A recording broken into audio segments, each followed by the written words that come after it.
और इस बार ईद उल अज़हा यकीनी तौर पर इसके पिछले सालों से मुख्तलिफ होगी, चूँकि देश ही नहीं दुनिया के तमाम मुल्कों में कोरोना वायरस कोविड-19 की वजह से जो दहशत का माहौल है, यकीनन उससे कहीं न कहीं जो पूरे मुल्क हैं वो मुतासिर हुए हैं। और ऐसी हालात में काफ़ी दिनों तक लॉकडाउन भी लगा रहा। लॉकडाउन के बाद लॉकडाउन में अब धीरे अनलॉक की जानिब बढ़ रहे हैं। ख़ासकर जौनपुर की बात की जाए तो आज से पूरी बाज़ारें 5 दिनों के लिए मुकम्मल तौर पर खोल दी गई हैं। अब 1 अगस्त को ईद उल अज़हा का त्यौहार है और हर साल हम तमाम लोग ईद उल अज़हा के मौके पर शाही ईदगाह में नमाज अदा करते थे। जो गाइडलाइन हुकूमत की जानिब से आई है उसमें ये बताया गया है कि ईद उल अज़हा के मौके पर तमाम लोग अपने घरों में नमाज अदा करेंगे। ईद उल फ़ित्र की बात की जाए तो ईद उल फ़ित्र के मौके पर भी तमाम लोग नमाज से पूरी तरीके से नमाज नहीं पढ़ सके थे ईदगाह में। तो अज़ीज़ान मोहतरम, आज चूँकि जो ये 3rd अनलॉक जो आने वाला है, आज न्यूज़पेपर्स के ज़रिए से जो ख़बर मिली तो होम मिनिस्ट्री, गृह मंत्रालय इस अनलॉक में 3rd अनलॉक में सिनेमा हॉल्स खोलने के बारे में सोच रहा है, जिम को खोलने के बारे में सोच रहा है। जब चंद हज़ार पेशेंट थे देश में तब मुकम्मल तौर पर इस मुल्क में लॉकडाउन लगे हुए थे, मगर आज जब हम लाखों में पेशेंट हो गए हैं और सैकड़ों तो हमारे जौनपुर में 1000 से ऊपर की तादाद हो गई है, 1500 के करीब पहुंचने वाले हैं, ऐसी पोजीशन में हम अनलॉक की जानिब बढ़ रहे हैं। बाज़ारें खुल गई हैं, जहां देखिए वहां भीड़ है, जाम में जो फंस जा रहा है वो आधी घंटे में निकल रहा है। अब ऐसी हालात में अगर प्रशासन सोशल डिस्टेंसिंग रखते हुए अगर नमाज़ पढ़ने की इजाज़त देता है तो यकीनी तौर पर हम तमाम हुकूमत के और अपने एडमिनिस्ट्रेशन के ममनून व मशकूर रहेंगे। चूँकि जहां तीसरे अनलॉक में सिनेमा हॉल्स खोलने की बात की जा रही है कि वहां पर जो सिनेमा हॉल्स की सीटें हैं उसके 50% लोग वहां जा कर के मूवीज़ वगैरह देख सकते हैं। ऐसे ही नियम और कानून के साथ, सोशल डिस्टेंसिंग के साथ अगर हुकूमत कहती है कि नहीं आप सोशल डिस्टेंसिंग के साथ नमाज भी अदा कर लें, बाज़ार एक छोटी दुकानें हैं उसमें 2-2, 4-4, 5-5 कस्टमर उसके अंदर हैं, यकीनी तौर पर यह भी सोशल डिस्टेंसिंग की धज्जियाँ उड़ रही हैं।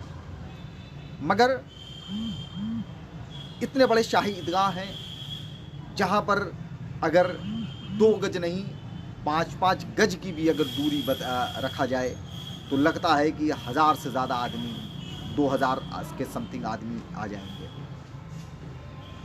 तो इसी से मुताल्लिक आज हम तमाम लोगों ने चीफ मिनिस्टर के नाम मेमोरेंडम माननीय श्री योगी आदित्यनाथ जी के नाम यहाँ के डिस्ट्रिक्ट मजिस्ट्रेट साहब को सौंपा गया। उसमें मांग की गई, यह हमारी डिमांड थी। आगे हुकूमत और एडमिनिस्ट्रेशन उस पर उसका क्या नज़रिया होता है, मगर जो हमारी डिमांड थी कि ईद उल अज़हा के मौके पर सोशल डिस्टेंसिंग का ख्याल रखते हुए शाही ईदगाह में नमाज़ पढ़ने की इजाज़त दी जाए। नंबर दूसरी चीज़ कि चूँकि ईद उल अज़हा जिस दिन पढ़ रहे हैं 1 और 2 अगस्त को, यानी कि सैटरडे और संडे को, उस दिन जो वीकली लॉकडाउन है उसके वजह से उस दिन बंदी का दिन रहेगा। तो हमारी हुकूमत उत्तर प्रदेश से ये मांग है कि शनिचर और इत्तवार के रोज़ जो वीकली लॉकडाउन है उसको छूट दिया जाए।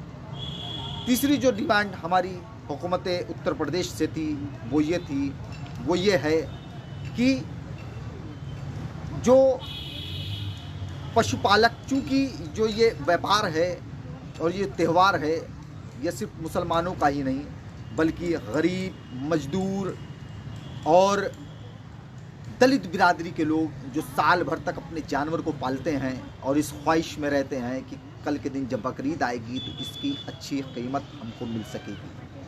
और वो इस देश के जो इकोनॉमिक सिस्टम है उससे भी जुड़ा हुआ ये त्यौहार है, क्योंकि इसमें अरबों रुपए की, अगर पूरे मुल्क की बात की जाए तो मुझे लगता है कि हज़ारों करोड़ रुपए के सिर्फ खाल आती हैं जानवरों की। और दूसरी सबसे अहम चीज़ कि गरीबों के बस्तियों में भी गोश्त पहुंचते हैं। तो ये अर्थव्यवस्था से भी जुड़ा हुआ मामला है। तो उन गरीबों को ख्याल में रखते हुए, चूँकि कभी कभी होता यह है कि कोई शख्स जानवर लेकर के जा रहा है और किसी ने रास्ते में पकड़ करके या उसको गालियां दी या उसकी पिटाई कर दी, तो ऐसा कोई मामला ना हो।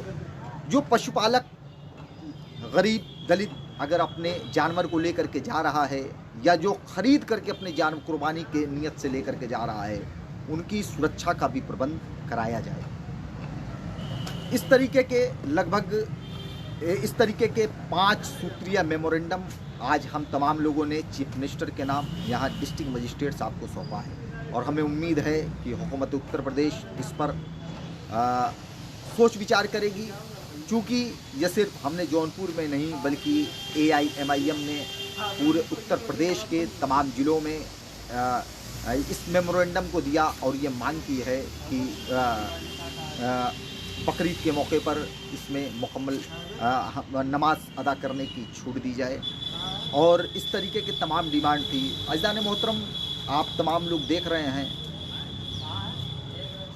और चंद बातें और हैं जो इन सब चीज़ के अलावा मैं आप तमाम लोगों से अदबन अपील करना चाहता हूँ कि बराए मेहरबानी बकरीद में कुर्बानी के फ़ोटोज़ वगैरह किसी भी तरीके के वो सोशल मीडिया पर कतई ना डालें।